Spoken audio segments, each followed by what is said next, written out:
Bem-vindo a Portlock. Aqui em nossa agradável cidade você conhecerá o seu fim. Não esqueça de visitar o lago local, onde seu corpo será encontrado.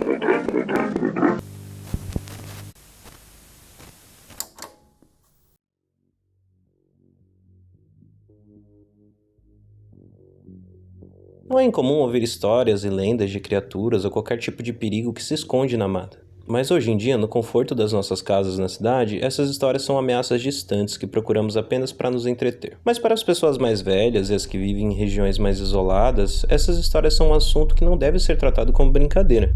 E esse é o caso de muitos moradores das cidades do sul da Península Kenai, no Alasca, que levam muito a sério a lenda local. A questão é que o motivo dessa lenda ser levada tão a sério parece muito mais plausível, já que Portlock, uma das cidades da região, se tornou uma cidade fantasma quando todos os moradores, ou pelo menos os que sobreviveram, abandonaram a cidade em massa para nunca mais voltar.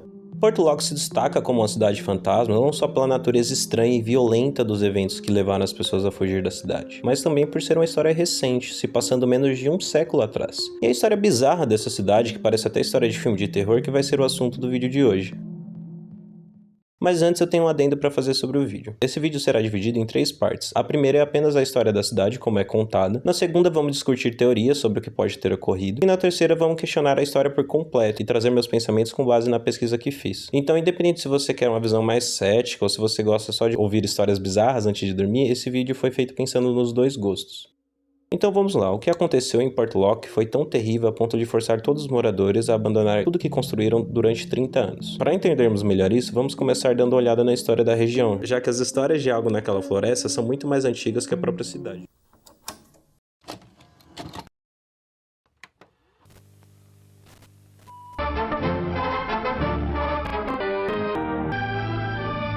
The best way to get an idea of the true size of Alaska.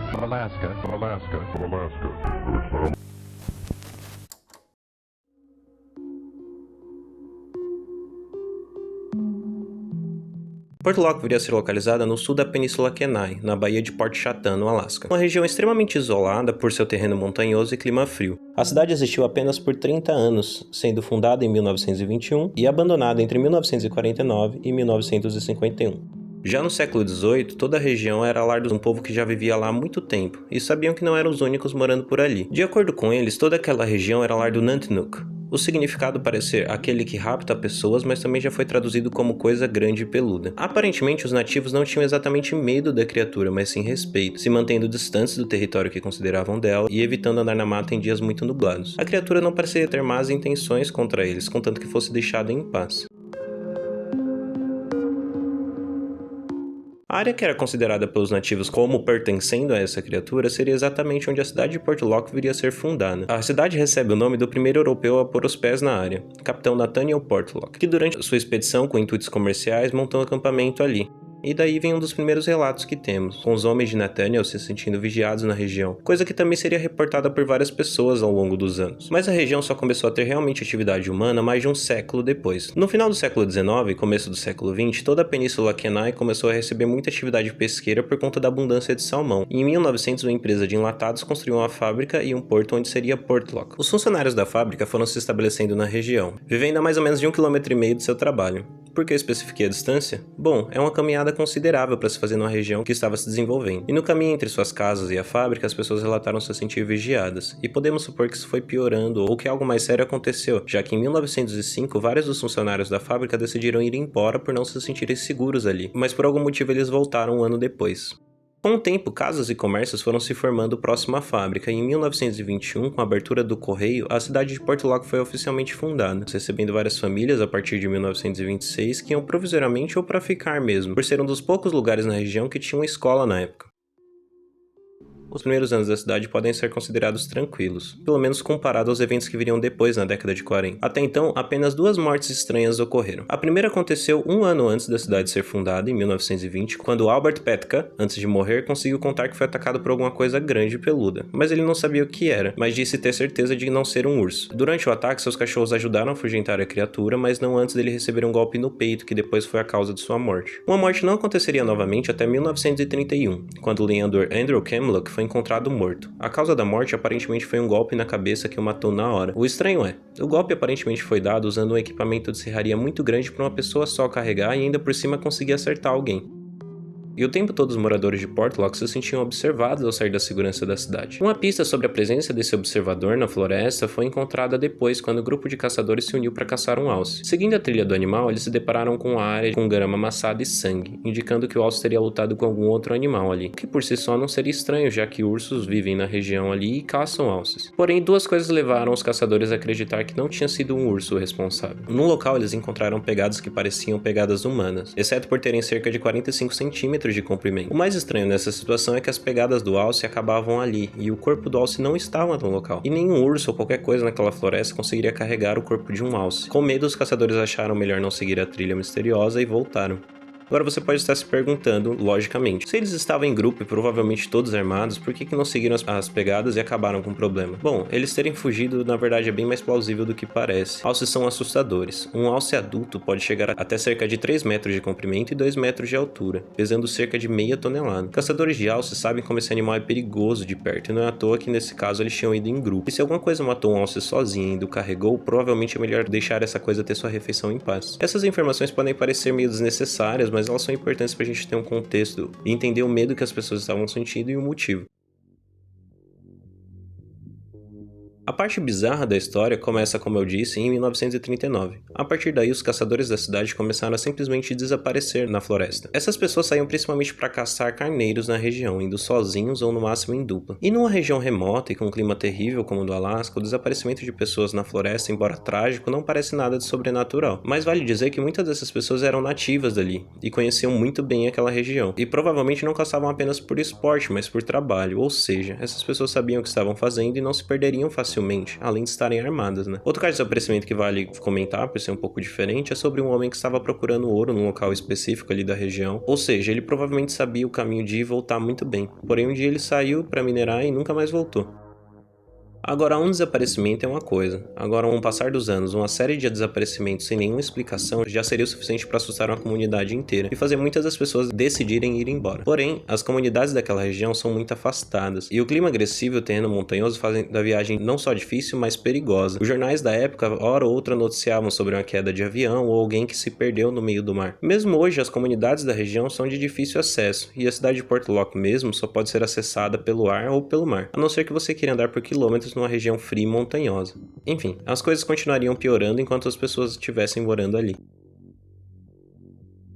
Com o passar dos anos, algumas das pessoas desaparecidas seriam encontradas e infelizmente mortas. Mas não só isso, os corpos dessas pessoas foram encontrados desmembrados numa lagoa próxima à cidade, de maneira que nenhum urso poderia ser o responsável. Agora, uma série de desaparecimentos se tornou uma série de assassinato, e as pessoas de Portlock haviam se tornado alvo de alguma coisa capaz de matar várias pessoas armadas que, não satisfeitas em apenas matar, as esquartejavam. Não temos a informação de qual lago os corpos foram encontrados, mas se a gente considerar que é um dos lagos próximos à cidade, podemos talvez pensar nisso como uma ameaça ou um aviso. Esses acontecimentos foram piorando cada vez mais ao longo dos anos e o suposto responsável estava ficando cada vez mais agressivo e ousado, um dia sendo visto próximo à cidade por Tom Larsen, um pescador que estava indo pegar madeira para suas armadilhas quando veio a criatura na praia quando estava saindo de casa. Ele correu para pegar o rifle e quando ele voltou, a criatura e ele ficaram parados se encarando. Ele não atirou e não soube dizer o motivo depois. Depois desses e mais incidentes, as pessoas da cidade já tiveram o suficiente, e todos abandonaram a cidade em massa entre 1949 e 1950, antes tarde do que nunca, né? O único que ficou foi o Giga Chad, responsável pelo correio, que por algum motivo ficou cerca de mais um ano antes de abandonar a cidade, sendo o último a ir embora entre 1950 e 1951. Eu tentei achar alguma informação sobre esse cara, mas eu não consegui achar nenhum relato vindo dele ou um nome. E basicamente essa é a história da cidade fantasma de Portlock. Realmente uma história interessante. Talvez você nunca tenha ouvido falar, mas aparentemente é bem famosa nos Estados Unidos. O Discovery Channel fez até um documentário sobre, se é que dá pra chamar aquilo de documentário. Antes de irmos para as teorias, vale notar que existem mais histórias e relatos de antes e depois da cidade ser abandonada. Porém, eu decidi não dar tanta atenção a eles por serem sobre eventos que não envolvem o Nanticoke ou serem informações duvidosas. O problema é que ao pesquisar o assunto, muitos artigos contam algumas coisas diferentes, mas não incluem a fonte dessas informações. Então vou citar dois aqui brevemente como exemplo, e também porque se você mesmo for pesquisar, provavelmente vai se deparar com essas histórias. A primeira vem de uma das pessoas que viveu em Portlock. Ao ser entrevistada, comentou que nas montanhas à noite podia ser vista uma mulher fantasmagórica que usava um longo vestido branco, o que, independente de ser verdade ou não, é meio nada a ver, a não ser que você considere que esse fantasma era o real responsável pelas mortes e desaparecimentos. A segunda já tem um fundo de verdade. Alguns artigos dizem que a fábrica de Portlock foi invadida 2 vezes durante a noite, na segunda vez pegando até fogo. Eu não achei nenhuma informação sobre a fábrica ser invadida, mas a fábrica realmente pegou fogo entre 1937 e 1938. Mas eu acho difícil pensar que o Nanticoke era algum incendiário e seria capaz de colocar fogo na fábrica mesmo se quisesse. A verdade é que essas fábricas pegarem fogo era muito mais comum do que parece. Entro em detalhes depois, mas aparentemente fabricar enlatados envolvia soldagem, e as construções eram praticamente inteiras de madeira, então esse tipo de coisa era terrivelmente comum. Agora, finalmente a pergunta, o que realmente aconteceu em Portlock? Bom, o fato é que a cidade realmente foi abandonada. As pessoas deixaram suas casas e empregos, e essas histórias vieram de moradores da cidade e chegaram até o jornal da cidade de Anchorage, hoje a maior cidade do Alasca, mas na época já era lar de milhares de pessoas. Vamos dar uma olhada em 2 teorias interessantes que tentam explicar o que ocorreu sem o envolvimento de um pé grande assassino. A primeira é do canal gringo pelo qual vi a história pela primeira vez, o canal Roanoke Tales. Eu vou deixar o link do vídeo na descrição, porque se você se interessou pelo assunto, vale a pena dar uma olhada no vídeo dele. A teoria que o responsável seria um Growlar Bear, ou um Paisley Bear, um mestiço de urso polar com urso pardo. É uma mistura que realmente acontece no Alasca e poderia explicar o comportamento agressivo da criatura. Agora um pouquinho sobre ursos, e guarda essa rima gringa na memória porque na improvável chance de você encontrar um urso, ela vai te ajudar. If it's brown, lay down. If it's black, fight back. And if it's white, good night. Com isso já dá pra saber o básico sobre o comportamento de ursos. Embora o comportamento mais agressivo seja característico de um urso polar, um mestiço poderia teoricamente herdar esse comportamento, e sua pelagem mais escura se encaixaria melhor com a descrição de um pé grande ou um Nanticoke. Sobre a série de desaparecimentos, vale notar que os ursos são predadores incríveis, sendo silenciosos quando querem e além disso muito inteligentes. Eles perseguem sua presa chegando até a aprender os seus hábitos. Não é incomum em algumas regiões, incluindo o Alasca, ouvir histórias de pessoas que foram stalkeadas por ursos. Em casos que chegou um ataque, as pessoas que sobreviveram contam muitas vezes que só conseguiram notar a presença do animal quando ele já estava muito perto e era tarde demais. Isso também traria uma explicação sobre o incidente do alce. Esses mestiços chegam a ser maiores que ursos pardos e conseguiriam facilmente matar um alce. Embora fosse improvável que o carregassem, não dá pra dizer que é impossível, ainda mais se fosse um alce filhote. E como os caçadores foram embora, o corpo do alce poderia estar simplesmente a alguns metros de distância, só que fora da vista deles. Essa teoria também explicaria os avistamentos e as pegadas, já que as pegadas de urso podem parecer com pegadas humanas gigantes. A pegada de um urso pardo pode chegar até 36 centímetros de comprimento, e ursos também têm o hábito de ficar de pé, se parecendo realmente com uma criatura humanoide gigante e peluda, ainda mais para uma pessoa que está assustada. Outra teoria interessante é de um serial killer se aproveitando da lenda e do misticismo das pessoas para matar sem ser pego. Uma coisa interessante que você provavelmente já sabe é: não é incomum as pessoas falsificarem evidências do sobrenatural. Um caso interessante é a história da Califórnia de 1958 que chegou à primeira página do jornal popularizando o termo pé grande, ou Bigfoot, né? Vários trabalhadores relataram acontecimentos estranhos, como coisas sumindo e pegadas enormes na região. A história permaneceu um mistério até 2002, quando, com a morte de Ray Wallace, um dos seus familiares contou que na verdade era ele fazendo as pegadas com um molde de madeira. O problema da teoria do serial killer é que, embora seja uma teoria mais pé no chão, não temos nenhum suspeito. Talvez só o carteiro que por algum motivo foi o único que ficou na cidade por cerca de 1 ano. Agora vamos para a parte que deu mais trabalho, mas também a que considero mais interessante. Será que é possível explicar essa história de um ponto de vista mais cético? Bom, vamos descobrir.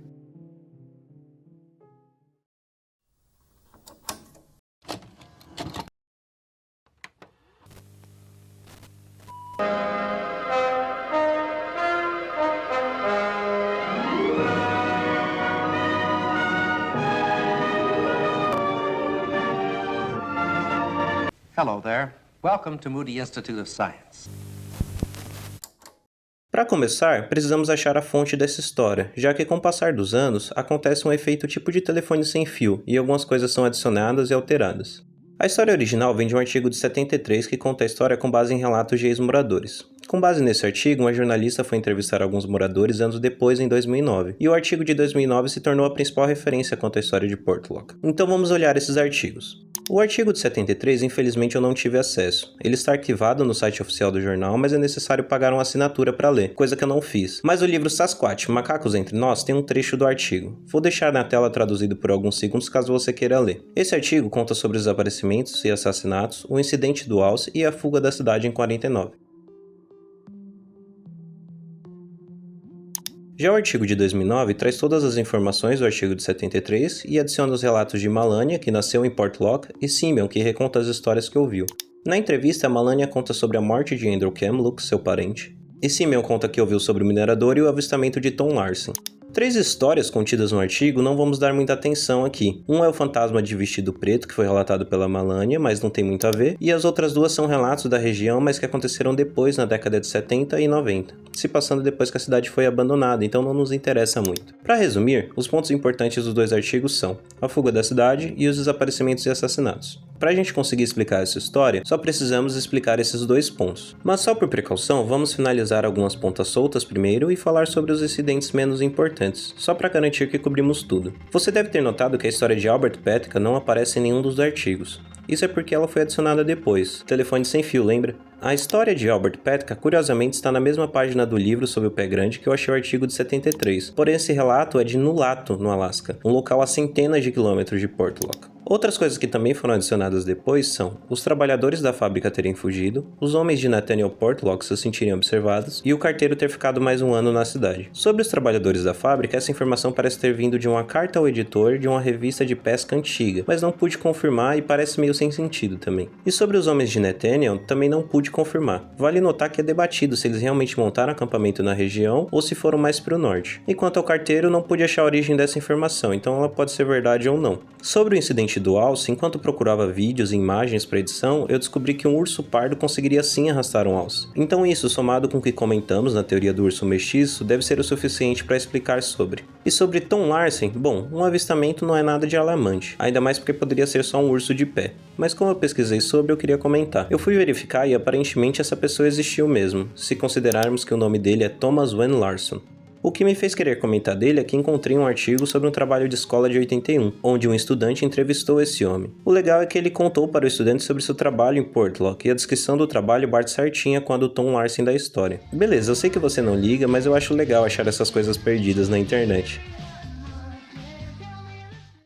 Mas agora vamos para o que importa, começando pelos desaparecimentos e assassinatos. Vamos falar primeiro de Andrew Kamluck, morto com um golpe na cabeça em 31. Bom, eu não pude achar nenhum registro dele ter sequer existido. Só encontrei 2 pessoas com esse nome que viveram na região na época. Um desses indivíduos tinha apenas 10 anos na data do ocorrido, e sua morte na verdade ocorreu em outra cidade da região em 1937. O outro nasceu em 1932, um ano depois do suposto ocorrido. O que não ajuda a história de Andrew Kamluck é que quem contou essa história foi a Malania, que de acordo com Sally Ash, mentiu. Sally é parente de Malania, e inclusive serviu de tradutora para a entrevista de 2009. Mas anos depois, ao ser entrevistada sobre o assunto, contou que a Malania mentiu, e ela explicou que sua parente inventou a história por estar cansada das pessoas perguntarem sobre, e ninguém da família nunca falou nada por serem ensinados desde sempre a nunca corrigir os mais velhos.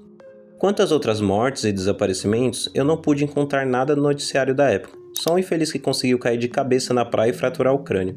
Mas sendo honesto, eu não sou nenhum arquivista, e procurar por mais de 1000 páginas de jornal, mesmo usando as ferramentas do site, não é nada fácil, então poderia ter deixado alguma coisa passar. Mas o autor desse artigo do site Skeptoid também procurou e não achou nada demais no noticiário da época. E convenhamos, desaparecimentos e desmembramentos com certeza iriam chamar a atenção da mídia e das autoridades na época. Mas se você quiser mesmo dar uma olhada, o link da Biblioteca do Congresso dos Estados Unidos vai estar na descrição. Então o que podemos concluir sobre esse primeiro ponto é que nunca houve nada de desaparecimentos e mortes bizarras na cidade. Mas ainda falta um ponto importante. Se não tinha nada acontecendo de bizarro, por que as pessoas fugiram da cidade? Para começar, a cidade nunca foi muito grande. De acordo com o censo conduzido em 1940, a cidade tinha apenas 31 habitantes. Em 1980, o censo apontou 31 habitantes de novo, mas eu acredito que isso foi algum erro. O que aparenta ter feito as pessoas irem embora foram os motivos econômicos. A indústria de enlatados de toda a península estava sofrendo com excesso de fábricas. E a fábrica de enlatados e a pesca eram importantes para Portlock. E quando no final da década de 40 e começo da década de 50 rodovias foram abertas ligando o Alasca e os Estados Unidos por terra, os moradores decidiram ir para cidades mais próximas a essas rodovias para terem uma vida melhor. E ninguém mais voltaria para lá, já que um tsunami causado por um terremoto no sul do Alasca destruiu o que restava da cidade em 64, deixando apenas a casinha abandonada que podemos ver nas fotos. E essa é a verdadeira história de Portlock. Embora alguns eventos pequenos que não temos registro podem ter ocorrido para dar origem à história, não podemos dizer que a cidade era lar de um Nantnuk, ou qualquer coisa parecida. Mas o que podemos dizer é que a cidade se tornou lar de uma coisa muito mais selvagem, uma história. E histórias, se não tomarmos cuidado, crescem e chegam longe. Afinal, aí está você, no Brasil, ouvindo a lenda de um lugar que nem existe mais há décadas. Obrigado por ter visto até aqui. Eu sei que ficou longo, mas eu não queria só regurgitar a mesma história que você pode ouvir em qualquer lugar pela internet. E acabei me empolgando um pouco. Perdão por um ou outro corte repentino, eu fui aprendendo a editar enquanto fazia o vídeo. Como eu tô começando agora, você é super bem-vindo e importante pro canal. E eu também adoraria ouvir um feedback seu sobre o vídeo, então eu te espero nos comentários. E pra finalizar... In case I don't see ya, good afternoon, good evening, and good night.